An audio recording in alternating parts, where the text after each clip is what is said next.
Go for it. Welcome to All Talk Sports podcast, where we talk about sports, and we are all talk because we have no idea what the hell we're doing. I am your host, Jerry Auer, along with my co-host, Jacob Tritz. What's up?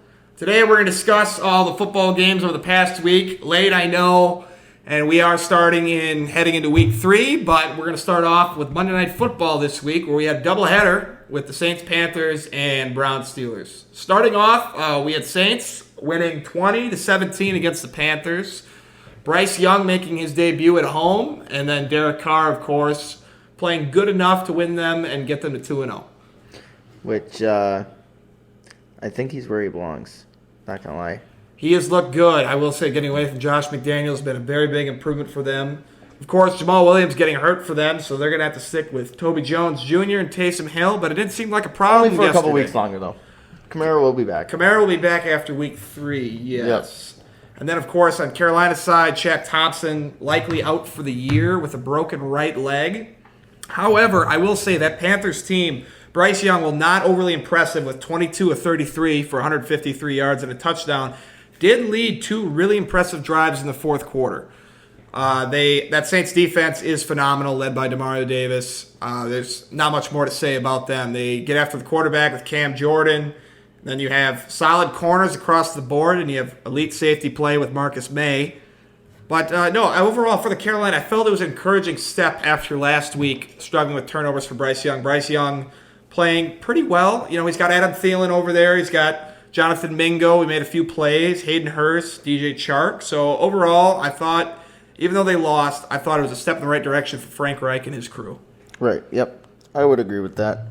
Pivoting to the Saints, though, too. You Derek Carr, of course, we talked about. Chris Olave doing what he always did. And then Rashid Shaheed and Michael Thomas finally back from injury after these past few years. Both playing very well. I think those top 3 are going to take them a long way, especially in this NFC South, where we don't know much. Obviously, the Buccaneers doing okay right now. But I think the Saints team with that defense is going to carry them into week 3 against the Packers. They're going to find success throughout most of the year. Yeah, I would say it's not an overreaction to say that they're going to be legitimate contenders in their division. Especially with a weak NFC right now. And then going to the next game, we had the Browns and the Steelers. Division rivals, big time. But that game, of course, ending Steelers 26-22. There was a problem, though, with obviously Nick Chubb's injury, which ESPN luckily didn't show the extent of it. He suffered the same knee injury in college at Georgia. It was brutal and gruesome, I will say. I saw the pictures after the game, and oh my gosh, I don't even know how you can come back from that. It'll be interesting to see in the coming weeks what they release. Right now, obviously, MRIs have to be taken, possible cartilage damage. But it's a tough blow for a Browns team.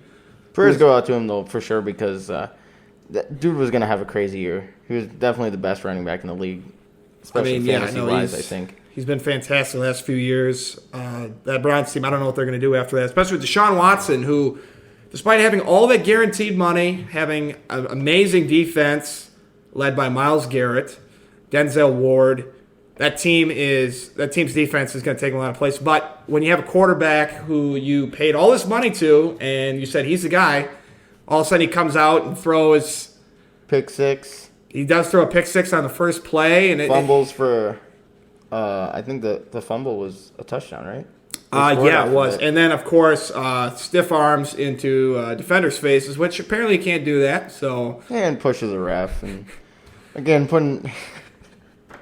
No, well, Deshaun Watson just these last 2 weeks, and he even said it too. It's like it's not enough. And he hasn't been enough. He is not living up to what he was paid to. But I will say, though, a big reason of that was that Steelers defense. T.J. Watt, Alonzo Highsmith, 2 phenomenal edge rushers. Alonzo Highsmith, of course, having that forced fumble, and then T.J. Watt scoring his first ever touchdown in the NFL. Big deal. But then pivoting, Jacob, to that Steelers offense led by Kenny Pickett with Matt Canada. What are your thoughts after 2 weeks? They've looked really rough.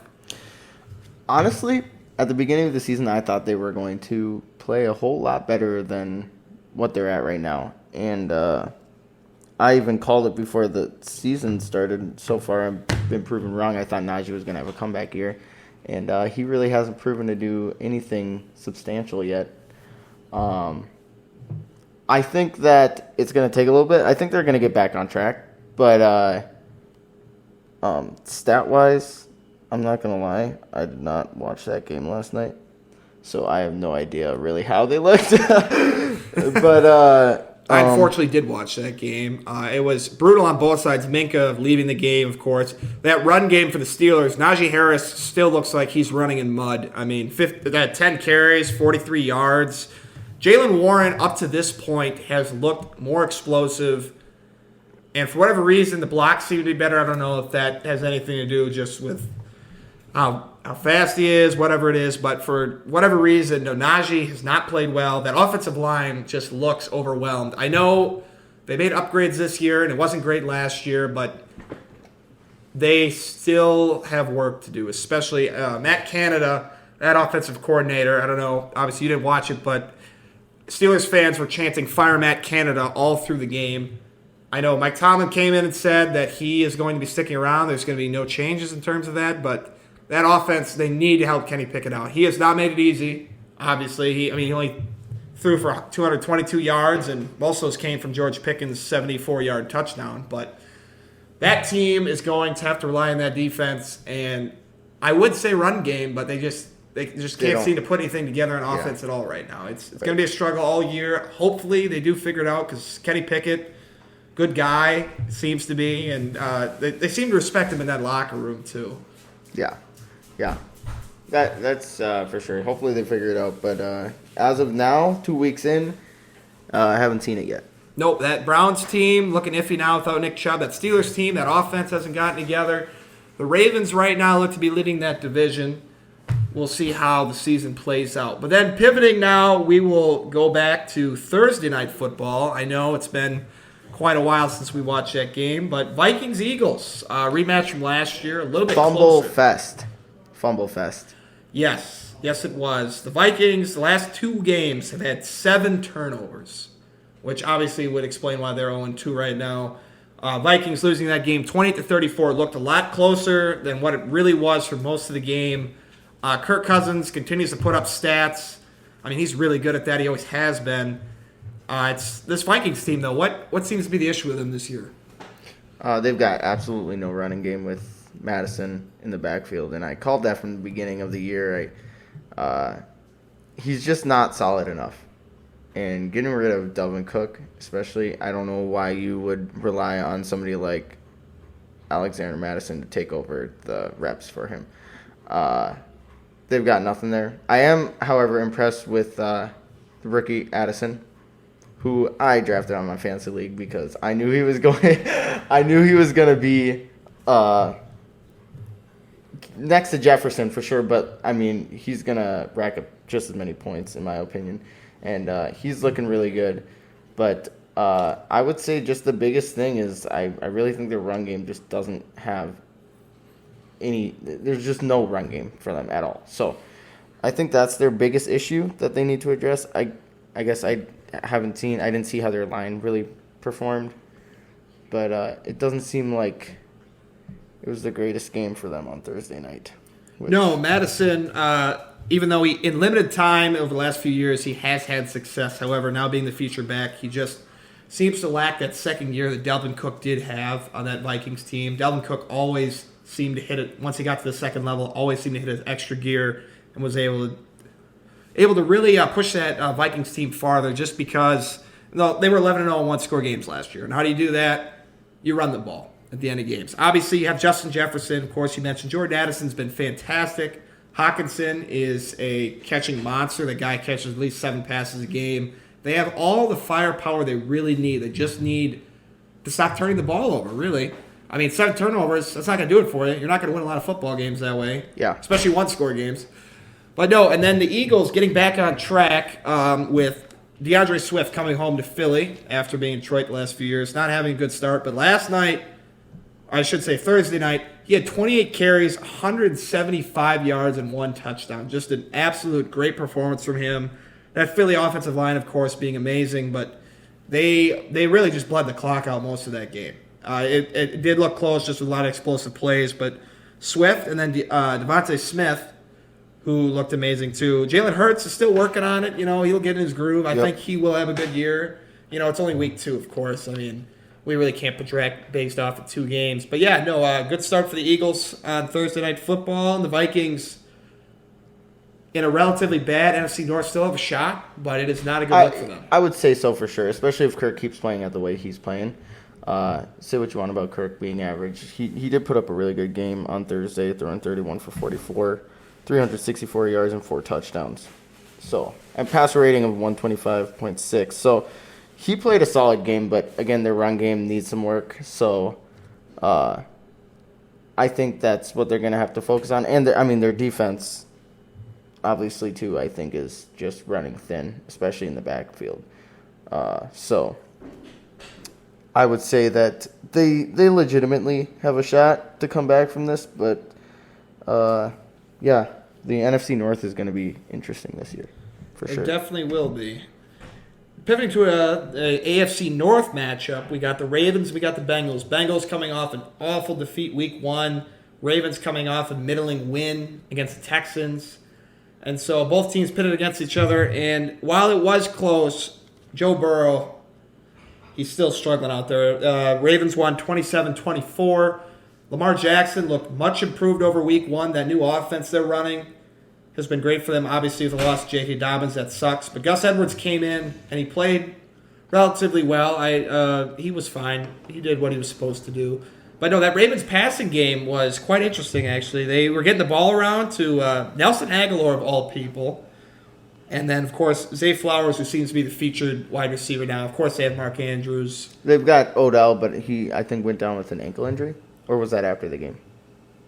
I believe he was hobbled, yes. But now he hasn't had the impact that they wanted. No, not at all. But no, Zay Flowers has been great.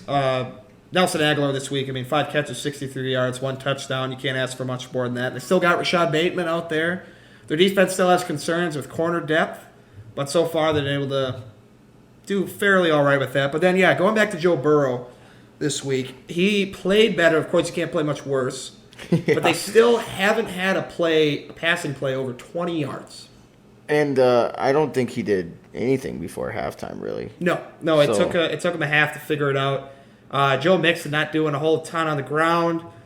T. Higgins, of course, having a great game. But then there, of course, you get to Jamar Chase, his buddy at LSU.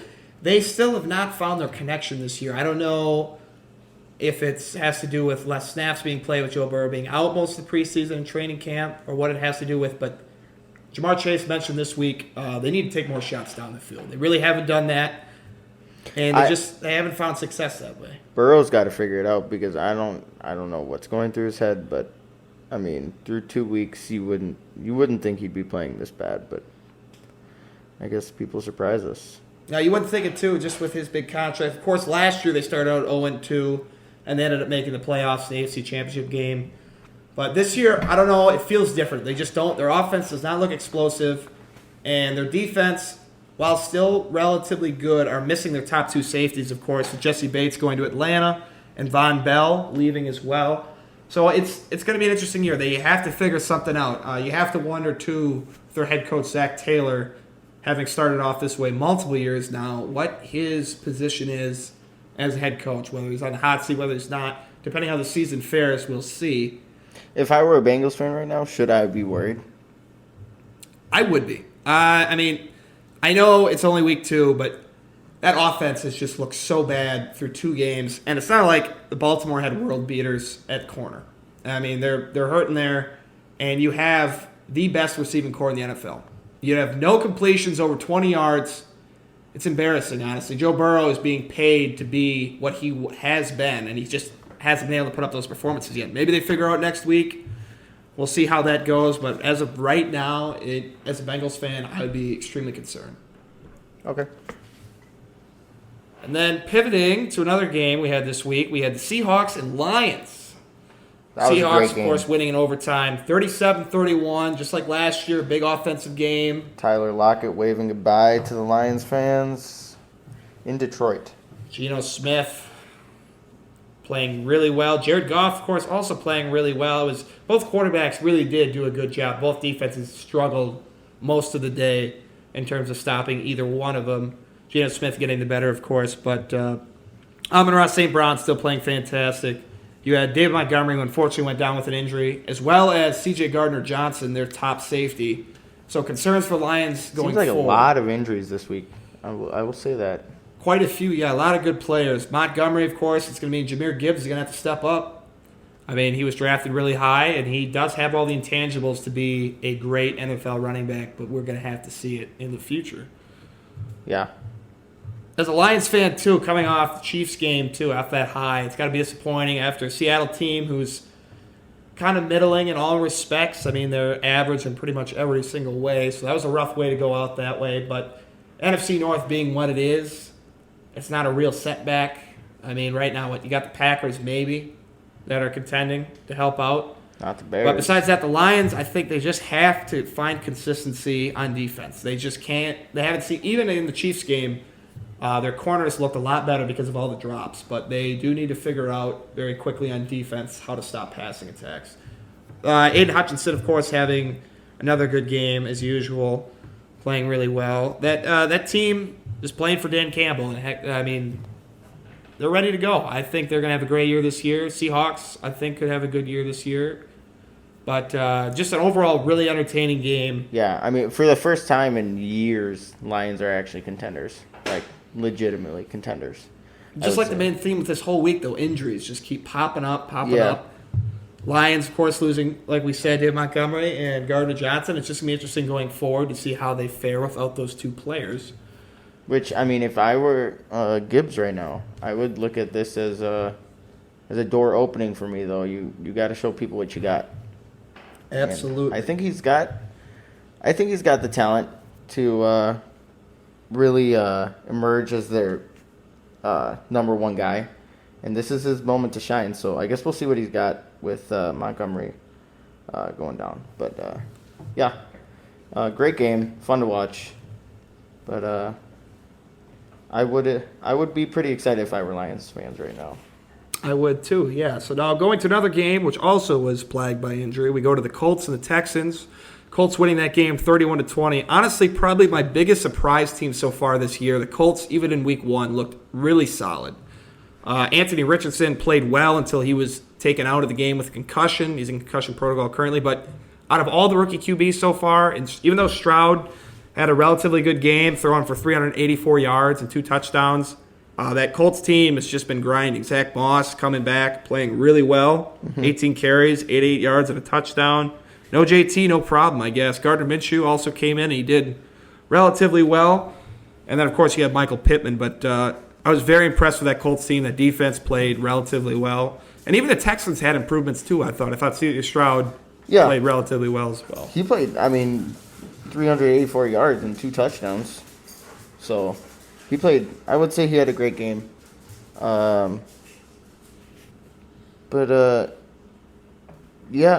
Honestly, I thought Colts were really going to struggle this year. And, it is against the Texans. So, yeah, you can't look at it as an amazing win. But 31-20, you put 31 points on the board, you can win some football games. So, yeah.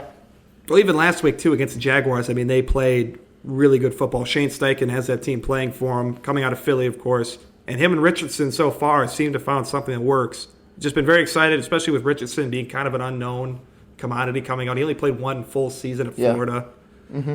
Issues with accuracy, but he's played very poised, very calm, cool, collected. It's been really nice. And, of course, Minshew coming in, he's a veteran. He knows what he's supposed to do. Yeah, exactly. But then, moving on, we got the Bears and Buccaneers, and oh my God. What a game. How about them Bears? The Bears still suck, and they always have, and they always will, because holy shit, Justin Fields is terrible. Talk about where QBs go to die. Besides Sid Luckman from 50 years ago, I don't think I've heard of a quarterback that's done anything in that franchise for years. I don't know as a Bears fan. I feel bad for Justin Fields. I really do. He could have been good. And the Bears ruined him. The Bears did not help him. Ohio State quarterback curse. Well, they gave him pieces this year. DJ Moore had a great game. They have relatively good pieces around. Claypool's useless, but that's just going to happen. But no, that whole Bears team, they go up against the Buccaneers. They lose 27-17. Mike Evans looks amazing. That Bears defense couldn't do anything against him all day. And then Baker Mayfield coming in, he's playing good football. I mean, from like his rookie years, third year type Browns type football, he's played complimentary football. Rashad White, solid running back, and that defense is still a veteran team. I mean, they got players all over the place. Devin White, Levante David. I will say Rashad White, especially on the Buccaneers, he's been impressing me a lot this year with how he's been playing. And I think he's going to be pretty good. But, yeah, Baker Mayfield, I mean, just watching him in off-season, like before the season started, I would have never thought he'd be playing this solid right now. 26 for 34, 317 yards and a touchdown. Only one touchdown, but, I mean, he got the job done. He did what he needed to do to get them to a victory. So, I mean, that being said, not hard against the Bears. Fields throwing 2 interceptions. Obviously, that pretty much seals the deal, but, yeah. I believe he lost 2 fumbles as well, if I recall. Or at least he did fumble once. I know that for a fact. But no, when you have guys like Chris Godwin, Mike Evans, Cade Otton at tight end, who surprised me, I mean, those guys are going to get open. Baker just has to get them the ball, and he did that yesterday in Tampa Bay. But, no, the Bears, where do you go from here as a Bears fan? I mean, you have this team, you built it up. Now, granted, they were the worst team in the league last year. People seem to forget that for some reason. But you go into your bedroom and cry. That's what you do. Passed on Jalen Carter. Jalen Carter's looked phenomenal for the Eagles so far. I mean, that's something you got to think about. You got to think about trading away the first-round pick. I know what I was going to say. You have to be kicking yourselves right now for trading away that first-round pick. And, I mean, maybe you think it's solid, but when you don't have a quarterback to lead your team at all, like, you can't win football games.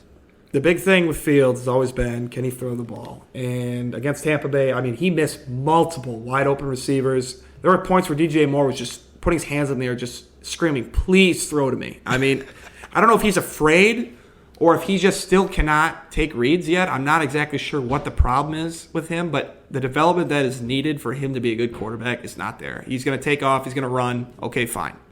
I mean, you're not going to win football games like that. I'm sorry, but this is a passing league. It has been for the past 10 years, and it's going to continue to lean more towards that. So, but hey, Claypool got his touchdown. Top 3 receiver in the league. Claypool did get his touchdown. That was worth 32nd overall pick, I guess. I mean, thank God, Bears. I appreciate you so much for taking Claypool over Hanson. Honestly, I think that's enough to talk about that disgusting game. The Bears so far just look god-awful. Moving to another game that was not very pretty to watch either, against 2 very exciting teams, the Chiefs and the Jaguars, 17-9.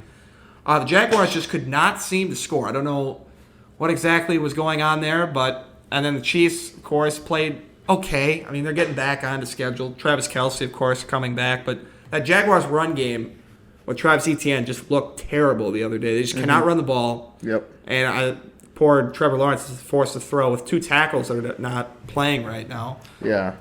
And didn't have the greatest game. Didn't throw for any touchdowns. Only 216 yards for him. Yeah, they couldn't seem to get anything going, really, at all. They put up 9 points. You can't win football games like that. That's a complete embarrassment for a team that I thought was going to. Not really. There's really not much going on in that game. Ridley fell off the face of the earth, too, compared to week 1. Yeah, he did. I will say Christian Kirk had a great game, but when you force feed some of the ball, it's going to happen. Pacheco had 70 yards rushing, which was nice to see. The Chiefs actually played complimentary football. Sky Moore, 3 catches, 70 yards, touchdown. Nice to see. Kelce, of course, returning him a touchdown. And then, of course, we had the big return of Chandler Jones, who immediately made an impact with a sack and a half coming back. Great to see him back on the field. It's a worse NFL without him for sure. Yep. And no, it's just nice to see him back, and the Chiefs really needed him, and they escaped with a win, so, I mean, you'll take it. But overall, just a really monotonous, boring game. Not much really going on there. Yep. So then we move over to our Packers, who took on the Atlanta Falcons. And there was a lot of optimism for us Packer fans. We were very excited after seeing Jordan Love destroy the Bears. Very happy. Unfortunately, the ending was not the same. We lost to the Falcons 25-24. Jordan Love, I still thought looked good. People are going to say about the fourth quarter, but he overall played a really good game. Same with Jaden Reed. Jaden Reed having his first 2 touchdowns of his career. really fun to see. But unfortunately, that Falcons team was too much with Bijan. Desmond Ridder, of course, became, I guess, the best running quarterback in the NFL. Anybody is against the Packers. Because the Packers just let quarterbacks run all over them for no reason whatsoever. True. Now, Desmond Ridder played relatively solid, I thought, most of the game. Threw in that one pick, and he should have had 2 more. Yeah. But the Packers overall, most of the game, fourth quarter was just an absolute disaster. Packers defense didn't come to play, and especially Jair Alexander made Drake London look like an absolute beast and star receiver. That should not be happening on a star cornerback like Alexander. Especially, I would say Packers run game hurts without Aaron Jones. A.J. Dillon couldn't get the job done. He only averaged 3.7 yards a carry, which is significantly lower than his rookie season, I will say. And I know it's only week 2, but just they've got to figure out how to run Dillon, or Dillon's got to figure out how to play better. Because if you're going to be down Christian Watson, David Bakhtiari, and Aaron Jones, 3 key players on the offense, you got to figure out how to win games without them. And Packers seemed like they had it at the beginning there, but second half was not as good, I will say, especially in the fourth quarter there. Third quarter, they seem to start getting it going again. But, Bijan Robinson, there's a reason why he was a top first-round pick. Yep. The man makes guys miss. He always has, going back to Texas. It was a thing. Some of his jukes were a thing of beauty, dude. Unreal athlete, really. Yeah, unreal. And he's huge. He's gigantic. He's a huge man. He's catching passes out of the backfield. He's catching passes lined up in the slot, outside. They can literally put him anywhere. I love Algier, and he had an okay day, but Bijan Robinson is what makes that team go and will continue to make that team go. He's just an unreal talent. And, he's just a great player. Packers made way too many mistakes. That false start they had not false start, delay game. They had them at field goal. Then they don't try the field goal. They punt. Mm-hmm. And then gaining 11 yards of offense. Now, Joe Barry, who I still despise completely, please leave. I beg you, please leave. But I don't think it was all his fault. You have the defense on the field the entire fourth quarter.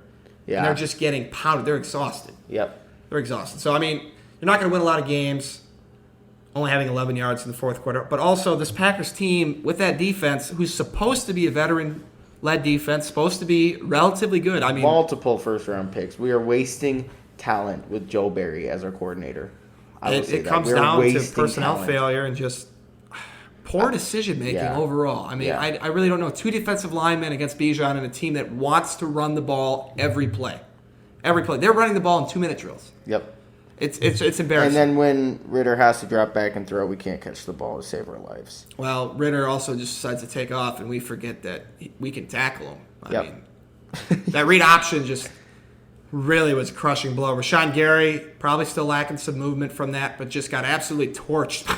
Desmond Ridder to the corner, which you never want to see, especially since he looks 50 years old. But yeah. Encouraging start for the Falcons in a weak NFC South. They're 2-0. Packers fall to 1-1. But regardless, the Packers have been better than what I thought. If you would have told me 2 weeks ago they start 1-1, I would have been ecstatic. I will say, I know Jordan Love only threw for about 150 yards, I think it was, but 3 touchdowns. His decision making out there was good up until the fourth quarter. I think he got a little nervous in the fourth quarter there with it being a close game, and when he had to lead his team down the field, he couldn't do it, unfortunately. But I will say that Jordan Love has been impressing me, especially with all the talk before the season started about whether or not he was going to be as good as he's playing right now. So he's just got to keep it up, and I think the Packers will be just solid. The NFC North, every team lost, so it was a even week for the NFC North this week. No winners or losers. Very true. A team that's getting back on track, thank God, because they're a lot better. NFL's a lot better when they're good, is the Bills and Raiders. Bills winning 38-10. Jimmy G, it's supposed to be the savior for that Raiders team, looked awful. 3 interceptions. They just could not move the ball. Devontae Adams had a great game as always. Yep. And that Raiders defense just looked pitiful. They could not stop Josh Allen with whatever he wanted to do. They were going to do. Josh Allen played great. James Cook, the running back, played great. You can't ask for much more from that team. Bills, after coming off a disappointing Week 1 loss, they look so much more composed, so much more ready, and they just look like they actually wanted to play versus Week 1 where they deer in headlights the whole time. Yeah. I think Week 1 was a fluke for them. I think that they're going to play a lot like they played this week through the rest of the season. So it is Super Bowl or bust for that Bills team, and they certainly look like the great team we expect them to be coming out in the NFL season. So great start for them Week 2, and then especially with the Jets, how they are right now. The Dolphins still being a great team, and then you have the Patriots. But they're very much in the mix in the AFC. And then moving on actually to another AFC contender who is disappointed massively, we have the Chargers and the Titans. Chargers losing in overtime 27-24 to the Titans. And at this point, as a Charger, what do you do right now? I mean, Justin Herbert's played okay. Eckler's out. That defense under Brandon Staley has just not been good. They just cannot stop anybody. No, it's been tough. No Eckler, obviously, like we said, tough running. Tannehill and Henry played decent football. Tannehill just needed to not throw 3 interceptions and play complimentary football, and the Titans did that, and they won. They don't have the great defense. Mike Vrabel always seems to squeeze talent out of them, no matter how bad they are, and kept them in the game, and Tannehill eventually delivered. Yep. Yeah. Sorry, I'm not prepared to talk about this game right now. No, I just feel... I'm otherwise distracted as of this moment. I feel that Chargers team, though, have so much hype surrounding. They have all these weapons. Keenan Allen, Mike Williams, Quentin Johnson, they just drafted out of TCU, Gerald Everett. Josh Kelly's a serviceable backup. He didn't have a great day, but I don't know. Justin Herbert just... That Chargers team always finds a way to lose. I don't understand it, but they always find a way to lose games. They've never been in the mentality where they win, where it's just win, And Brandon Staley, is he really the guy? I mean, I know it's only Week 2, but at this point, with all his questionable decision-making he's made over the past few years, I mean, I don't know what you do with him at this point. That Chargers team needs to rebound and rebound fast, and losing to the Titans does not help. That's fair. That is a fair assessment of that game. Yeah, we'll move on to the 49ers and the Rams. Rams falling to the 49ers 30-23. I will say, though, this Rams team has looked a lot better, and a big reason for that has been 2 players. Puka Nacua. If I said that wrong, I'm sorry. I have no idea how to say your name. It's crazy. And then Kyren Williams replacing Cam Akers, who looked really good. He has been a godsend to that team because Cam Akers is terrible. God, he's awful. Teams apparently were fielding trade requests from Sean McVay. I don't know who the hell is calling, but yeah, no. Purdy obviously got moving away from the Rams. Obviously, Puka has been great. Tutu Atwell also has played well. I've been very impressed with him. So when they had Cooper Kupp back, that Rams team, I think, is going to have a solid year. Matthew Stafford being back, he didn't have a great game, but I feel like this Rams team is not going to be like last year where they just punted on everything. But 49ers going to them, there's not much to say. Brock Purdy is continuing to play good football. Christian McCaffrey is everything they could have hoped for. He's unstoppable. I mean, you cannot stop him running the football. That offensive line's been great. That defense has been fantastic. Fred Warner has been amazing. I love watching him play. Nick Bosa, too. No, Purdy has done exactly what's asked of him. He delivers the ball accurately, and he orchestrates that offense. Deebo Samuel having a good day as well, and you have Ayuk still there, George Kittle. They just have so many weapons. That 49ers team is so multifaceted. They can do pretty much anything they want to any team. It's going to be a tough out every week. Yeah. I would agree with that. Brock Purdy, my boy. Been a fan of him from the beginning, even though I hate the 49ers. Iowa State legend. No, moving on, though. We got a big comeback today by the Giants and the Cardinals. Cardinals still trying their best to lose, even though when they play well. Giants really struggling for most of that game until Brian Daboll finally said, Daniel Jones, you can run. That team is best when Daniel Jones is running outside the pocket and making plays. Is he a good quarterback? No, but when he's on his feet, he's deceptively fast and can make plays on the run.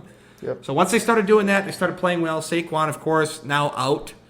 He was very frustrated on the sidelines. We'll see how long he is out. They have not said much in terms of that injury. But if so, that's a huge blow to that team because Saquon is the driving force of that team. That defense is okay.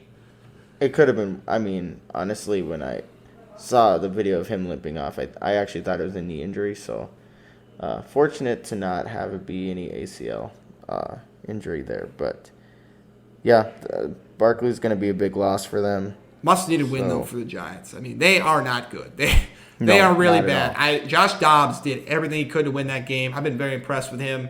And then James Conner's been great too. He always seems to find the end zone every time. But that Cardinals team, I'm not gonna lie, I've been very impressed with Jonathan Gannon, who is kind of a stooge, but he's had that team ready to play both weeks. Yeah. You know, all of his motivational speeches aside, he's done very well with that team so far, and I'm excited to see how many upsets they can pull off this year.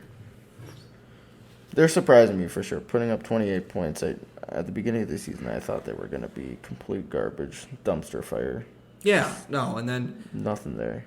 Field goal to walk it off. Just a great game overall. Giants putting up ungodly numbers in the fourth quarter. Daniel Jones had a great fourth quarter throwing the ball. Yeah. And you had Jalen Hyatt going up for the ball. Phenomenal athlete. I'm surprised he fell as far as he did in the draft this year. And then, of course, you have the ever-reliable Darren Waller for them. I say ever-reliable, not really, because he's hurt all the time. But, no, he has been great for the Giants. And then moving on, we got a game against one New York team, against Dallas, and the same result happened again. Dallas steamrolled the Jets, and all the hope the Jets had for this season already gone anyway, but Zach Wilson did not help by throwing 3 interceptions. He was awful. The Dallas defense, Dallas gets talked about way too much. GOAT! As much as Dallas gets talked about so much, that defense is amazing. They played outstanding football over the first 2 weeks. It doesn't look like anyone would stop them. Their D-line, amazing. You have Stephon Gilmore coming in. He's been great as an opposite of Trayvon Diggs. And then you have safeties and Hooker, who's been great as well. No, that whole team, though, just looks really good. The offense hasn't had to do much yet, so we're not exactly sure how Mike McCarthy is going to be with that offense yet. But Micah Parsons is just an animal. How can I forget Micah? Micah. No, he is just... He's come to play every week. But they're going to fall into the same Cowboys routine. They look great. This is our year. Choking the playoffs. Probably. Calling it now. Yeah, probably. Dak is not that guy. But that Dallas defense, though, they are going to win a lot of games this year. Oh, yeah. They will win a lot. They do. Their line is phenomenal. They just bullied the Jets line. Zach Martin getting that new contract in the offseason is still amazing, even as old as he is.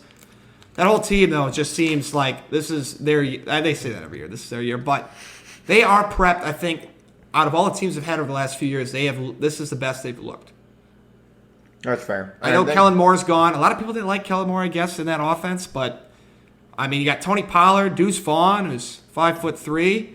I was going to say getting rid of Elliott, I think, was what they kind of had to do. Just getting getting those shares away from Tony Pollard being the feature back. I think Elliott still has a spot in this league. It's just not getting 10 carries a game anymore, 15, 20, which he was with Jerry.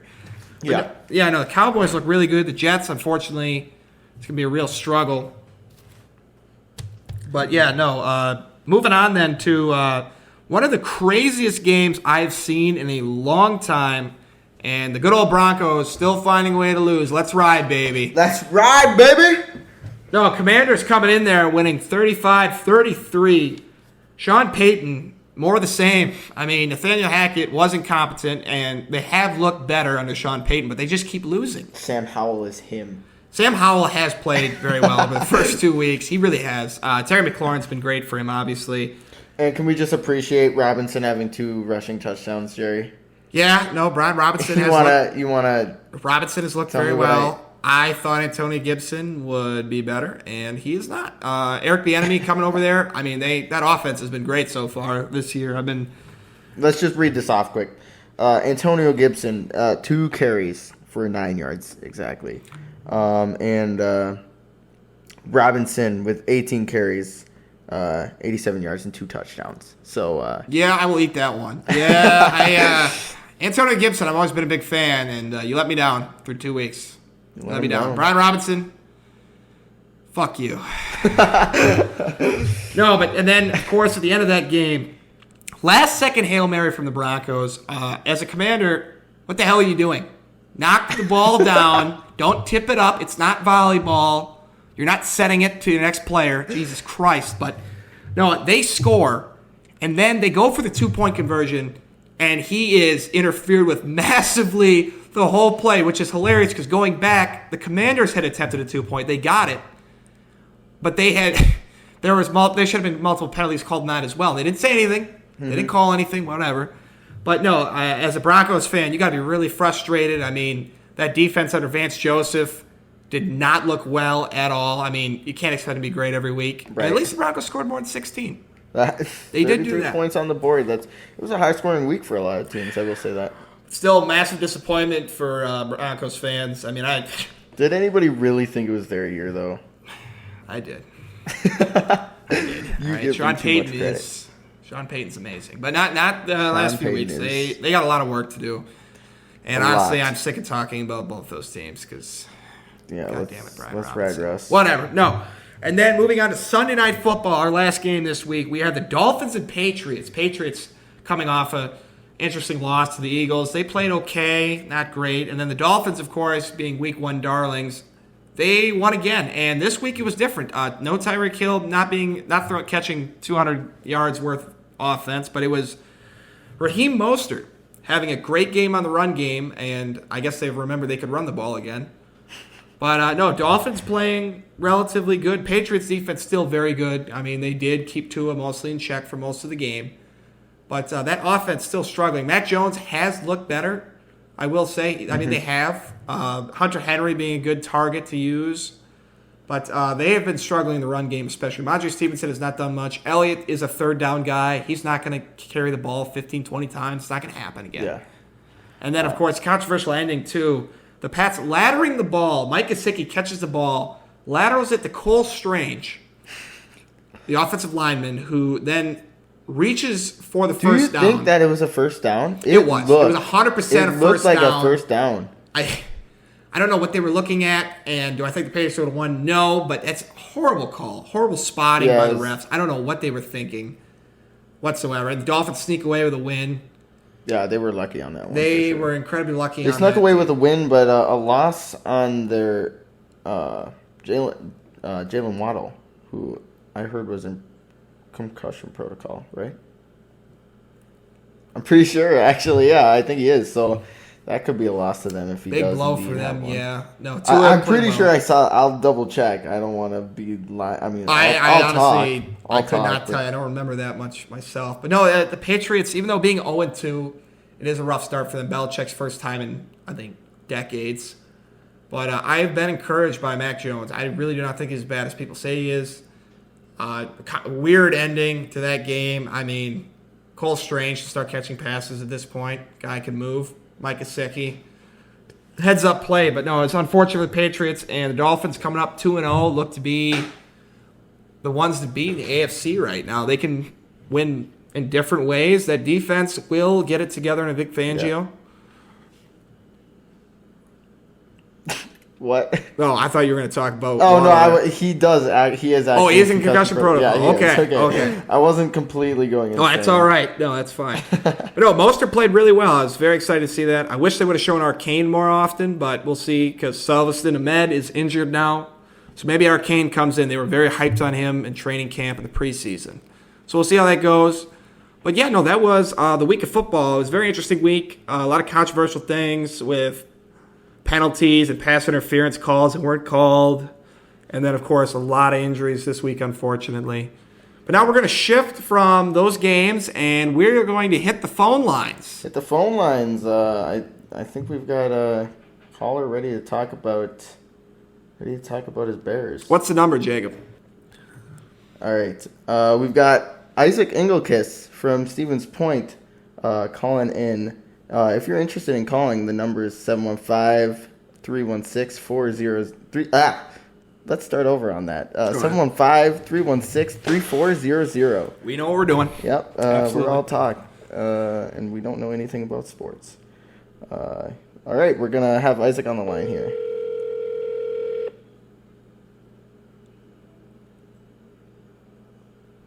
Hello? Hello, how's it going? Hello, caller. Oh, do we have Isaac on the line? Yes, you do. How we doing, buddy? You know, a little bit under the weather, after watching the abysmal performance that was the Bears the last 2 weeks, especially last week. This last week was just I couldn't even watch. I had to stop watching after the first half. Did you actually shut your TV off and stop watching? Well, I switched it to a more entertaining game, which was the Packer game, and then coming from a Bears fan, What? Are you converting? Do the Packers already have you converting? I'm sorry, say that again. Do the Packers already have you converting to the right team? No, I'm not. I'm not going to convert you. There's nothing going to convert me to be a Packers fan, but it's just nice to watch when a quarterback is properly developed by the team, unlike the Bears, which can't seem to develop a quarterback to save their lives. Now, Isaac, walk us through that Bears game real quick, and then talk to us about what you think Justin Fields will be this year. Oof. Well, if they continue down the way they are right now with the scheme that they're running, he is going to be a quarterback that is a huge disappointment. I don't see him being with the Bears if they continue to try to have him be a pocket passer and have him do the scheme that they are currently doing, because the first half of last year, I'm sure everyone remembers if you're a Bear fan, was absolutely terrible. I mean, he couldn't throw to save his life. But then after the Monday Night Football game against the Patriots, when they actually started to utilize his talents and athleticism, they averaged like 30 points a game for 5 games straight. And But those games he didn't pass the ball, or? Well, they passed it, but they also ran it. Like, they gave him the option to run more. And I feel like with this year, because they went out and got DJ Moore, because they went out and got some offensive linemen and Darnell Wright, they're trying to make him more of a passer. I do think he needs to pass more. There's no question about that, but I don't think it's something that you should force. I think it's something that it needs to be an option. I also think that Fields' vision of the field is definitely not where it needs to be. I can't think of what play it was, but it was a wide open pass to DJ Moore and I believe Darnell Mooney. That would have been probably a touchdown, but he completely missed it. It gave me flashbacks of when Mitch Trubisky missed a wide open receiver in the end zone a couple years ago. Gotta miss those things. Oh, From that. Man, isn't that rough when you get flashbacks just to a couple of years ago? Yeah, and the thing I don't understand is, especially what I think was the worst part of the game, was they went down. The fact that you lost to Baker Mayfield. 6 for 6 passing. I'm saying that again. Sorry. The fact that you guys lost to Baker Mayfield was the worst part of the game. Oh, yeah.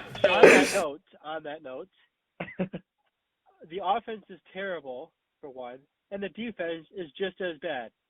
We traded for Tremaine Edmonds, and I don't even think I've heard that guy's name called yet when it comes to tackling someone. And I don't understand how you can make Baker Mayfield look like the second coming of Tom Brady on the Tampa Bay Buccaneers. I mean, oh my goodness, it was just terrible to watch. Oh, well, I'm glad we've got a fan who expresses their true opinion for their team, and I mean, hey, you can let it all out here, buddy. We'll listen to it all. You can rant all you want. You can keep us updated through the year, Isaac. I do have one more question for you, real quick. Talk to other Bears fans. They don't seem to see clearly sometimes. Yeah. Trust me. We know. Hey, we've still got our sign in here. Bears still suck. So we were all prepared for the podcast. It's blue and orange and everything. It looks pretty. We were all prepared to take your call. But Jerry's got one more question before we let you go here. Isaac, I was going to ask. So, what are your thoughts on Matt Eberflus in the team that he's running? What is his future with that team? Because I know entering the year there was a lot of excitement because Matt Eberflus, I liked him coming out of Indianapolis when he came as the Colts D coordinator. But what are your thoughts on him as a head coach? And what do you think his future with the Bears is? Ooh, that's a good question. Similar to you, I was definitely excited when they hired him out of Indianapolis. I thought he was a great candidate. But the team that he has developed has been a complete disappointment in all aspects. I mean, this is the second year as a head coach, and if anything, I have seen regression on all sides of the ball. The defense looks terrible. The offense is in utter disarray. Luke Getsy, if this continues, he needs to be out because he's one of the worst offensive coordinators I've ever seen because he cannot seem to draw up a good offensive play to save his life. And when it comes to Matt Eberflus, it does not seem to me like the team wants to play for him. You know, if you're a good coach, players play for themselves, like the team, but they also play for the coach. I mean, you know, you look at Andy Reid. Those guys, they play for him because they know they want his respect. I don't see that in the Bears and Matt Eberflus. I see a team that is in complete disarray. There's no leadership. There's no motivation whatsoever. So I don't know what Matt Eberflus is doing, but something needs to change because, like I said, going into this year, I have never been more excited to be a Bears fan when it comes to all the moves that they made in the offseason, which, in my opinion, Ryan Poles did a great job. But when it comes to utilizing the things that they picked up and got, it has been a complete disaster and a disappointment, to say the least. That is a very fair assessment of your team, and we really appreciate you calling in. Yeah, thanks so much for calling in, Isaac. We really appreciate your time. It's good to have a viewpoint from an actual fan other than just haters. Absolutely, because I don't give a shit about the Bears. But, you know. For sure. I appreciate you guys having me on. All right, yeah. Absolutely. Hey, we're going to let you go here. We're going to take another call, but thanks for calling. Have a good night. Call us up again sometime. Absolutely, I will. Thank you so much. You guys have a great rest of your night. Yeah, we'll do. Later. All right, we're going to take a second call here. Once again, if you want to call in, what's the number, Jacob? 715-316-3400. Absolutely. We got open phone lines. We've got another caller coming from Whitewater here, Whitewater, Wisconsin. We've got Daniel Strike on the line who's here to talk about his Vikings. So I got denied there for college. We'll see if he's ready.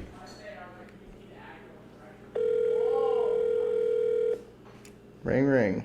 Danny, what's up, buddy? You're on the All Talk Sports podcast. There you go. Hello, Dan. You got Jerry here as your host, and Jacob here is the co-host. I'm taking the call right now, but Jerry's right next to me. How you doing?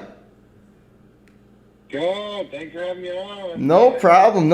Anytime. So, rough night to be a Vikings fan on Thursday. Let's just get that out of the way. It was a fumble fest. Take us through your thoughts of the game. What were your emotions after? Did you want to hit something? Did you just want to cry all alone? Well, I did pick up a few guys and body slam them. I thought of it. I mean, the guys in the room were all wanting the Eagles to win, and I was not having it. So I left right after the game. But a lot of mistakes that can be fixed. So I'm not super mad about the game, actually. Okay. But how can they be fixed? And what were the mistakes? Running game for sure is a problem for them. How can you fix that? Oh, yeah. Running game was definitely a problem, but that wasn't. I thought our passing game was phenomenal. Kirk Cousins had more touches. We only had 11 rushes, I believe it was, and I was not happy with that. I thought we got to pound the rock. We got to run the ball more. But our run defense was terrible. I thought we got to get better at the run defense. That was unacceptable. So are you saying it's more of a defensive, more of the defense's fault than the offense's? Yes, absolutely. I do agree that we had some mistakes with the fumbling. We had one in the punt. Madison had a fumble, but our defense got to be better. Like at the end, we had a chance to win. If we would have had more time, we probably could have won the game. That's fair. Hey, you're not wrong there. You're not wrong. Now, my question is, What was it, like a touchdown or something? With 15 seconds, so I was like, boys, we got a chance. I honestly, to be honest, I did not expect this to be that close at the end of the game. I thought it was going to be a blowout for the Eagles.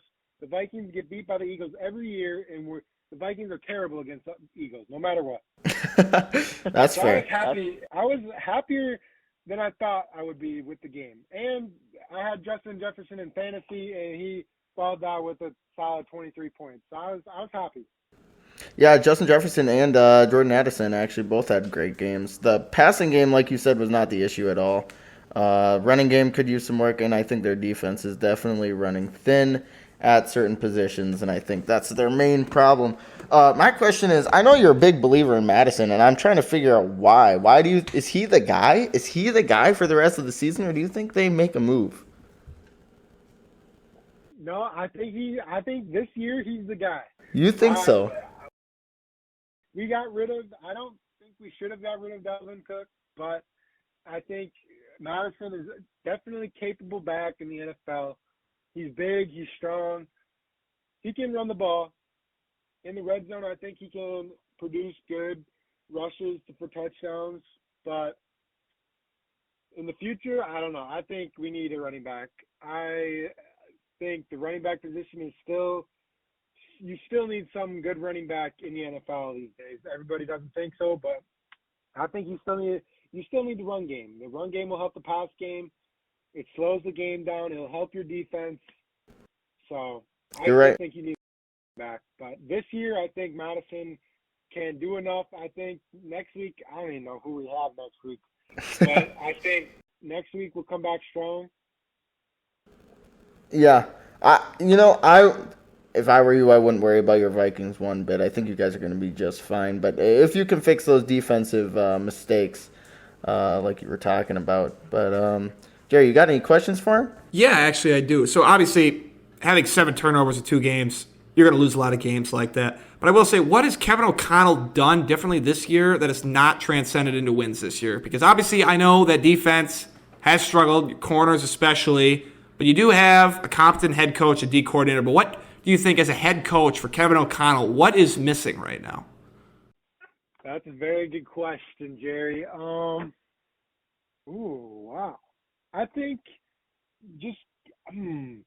I think we're trying to spread the ball too much. I feel like last year I thought we had a good running. We always want to run the ball and stuff. I feel like we're getting a little bit away from that, trying to run the ball more because we got rid of Dalvin Cook. But I think it just got to be more even. We did a lot of play action last year, and it helped us. So if we get back to the play action, we get Justin Jefferson open, try to get him in good positions to be open, I think we'll have a really solid season. I mean, I don't know. I think definitely they can definitely be a playoff team. The way they're playing right now, they are not a playoff team. But it's early, 2 games. They got the Chargers next week, this Sunday, so I think they'll come back strong, but they got to play well against the Chargers. The Chargers is an 0-2 team. They're very good. I think it'll be a good game this week for the Vikings Chargers. Appreciate the input there. Like you said, yeah, I think if they can get the play action going, they'll and just limit turnovers. Just stop turning the ball over. Yep. You're not going to win games like that. They can just stop doing that, and it is a horrible NFC North. Maybe not horrible, but the Vikings are very much still in it. It's only 2 weeks. Oh, for sure. Like I said, I wouldn't worry if you're a Vikings fan one bit. Yeah, if they can clean up the turnovers and like you said, get that play action going. The only way to get that play action going is to get the run game going as well. So if they can figure that out, they'll be just fine. They'll be a pretty deadly team. They got to clean up a lot on defense, but I think this next week they'll be good on defense. I think it'll be a close game, but also a high-scoring game. But I think we'll be able to run the ball against the Chargers. I think we'll have a good plan of attack for the Chargers, and we'll run the ball more. So I'm excited to see them. I think they'll run a lot more this week. So Yeah, I agree. Well, Danny, we're going to let you go. Thanks for calling in. We appreciate the input from a fan standpoint. Appreciate it very much, Danny. Thanks for calling in. Yeah, well, call again sometime. We'll be here. You can rant any day. You can even cry on the phone if you want. We'll listen to you. Oh, yeah. I don't know about that. If you go on 3, I'll be very happy. But that's not the point. All right, well, you can cry when the Vikings don't make the playoffs this year, and then we'll take your call. How about that? All right. We'll talk next when we play the Packers. All right. All right. We'll talk when they play the Packers. All right, we'll do that. We'll do that. We'll take you up on that offer. Alrighty. All right, have a good night there, Danny. Yep, you too. All right. Bye-bye. All right, bye. All right. All right, and that was our call section for the night. Or do we have any more? I think we've got one more. We have actually. one more coming in? We've got. Holy a crap, caller. we're famous. God. We've got a caller, Amanda Tritz, coming in from Stevens Point. Yeah, that's right. I think. Tritz, are you related? I think we're related. We might be related. We got to talk about the Packers' most embarrassing choke so far. Amanda, welcome to the podcast, All Talk Sports with Jerry and Jacob. I'm the co-host. I'm taking the call right now. Jerry is just over here. Jerry, say hi. What's up? Please take us through the Packer game and what were your emotions during that game? How'd you really feel at the end when the Packers couldn't drive down and put a score on the board? That I wasn't as mad about as other people were because I was not expecting Jordan Love to play hero when it has only been his fourth start and he had a depleted offense. So was I expecting them to go down and be able to score and win that game with 57 seconds left and 0 timeouts? Not really. I think anybody who thought that was overly optimistic. I think that it was important for him to be put in that situation, but I'm not too mad that he couldn't bring the Packers a victory from that. Do I think that the offense should have performed better in the second half? Absolutely. But also, if you score 24 points, you should be able to win that game, and that is just poor performance on the defense, and I blame them more than I do any player on the offense for that loss. Now, do you blame the defense itself, or do you blame higher up into the coaching position there with the defense and the defensive coordinator? I blame both in this particular instance because you had way too many fantastic players underperforming in the game, and that should not happen, especially against a team such as Atlanta. But also, we did see some Joe Barry masterclass coverages going on there in the second half, especially on third down, which I don't know why he continues to try that when it has not worked for an entire season, and I don't think it'll start working now. So I don't think Joe Barry is very good at making adjustments when things aren't working, and he instead tries to stick to what he knows, and even if it's not working.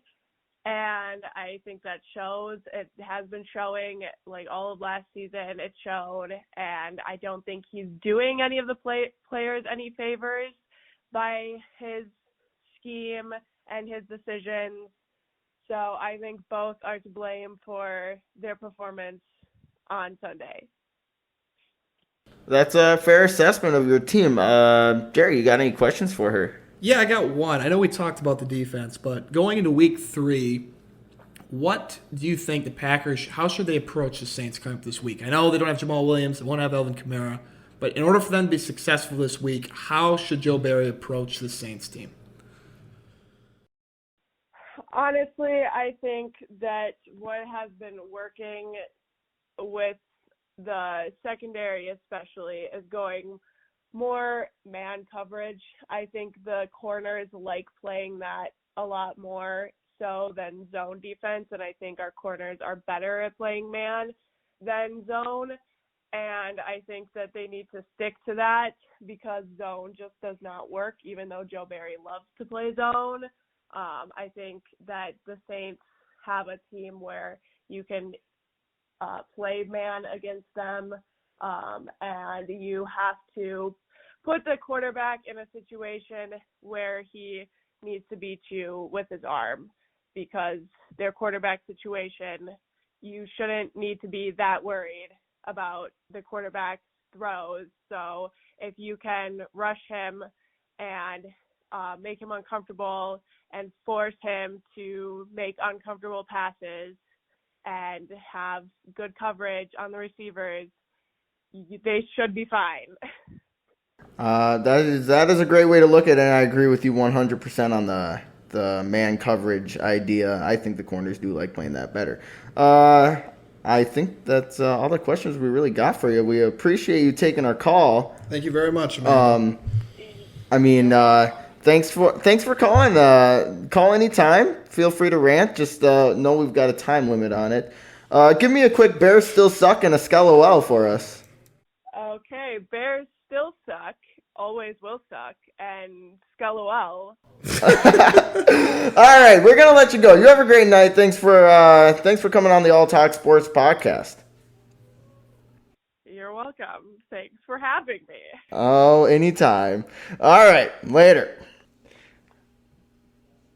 What was that? Are we done? I think we're done. No, yeah, cut that up. Cut that in post. But it's back. Nah. Anyway, thank you for all joining us tonight. I really do appreciate it. I know Jacob does as well. We're just starting out, and I'm sure it'll sound rough in the final draft. But, hey, we are going to get better at this, and I hope you guys do tune in. Have a great night. This is All Talk Sports Podcast. This is Jerry signing off. And Jacob signing off. It's been an honor with you guys. So. Absolutely. Have a great night, ladies and gentlemen. All right, we'll talk to you next week. Later. There you go.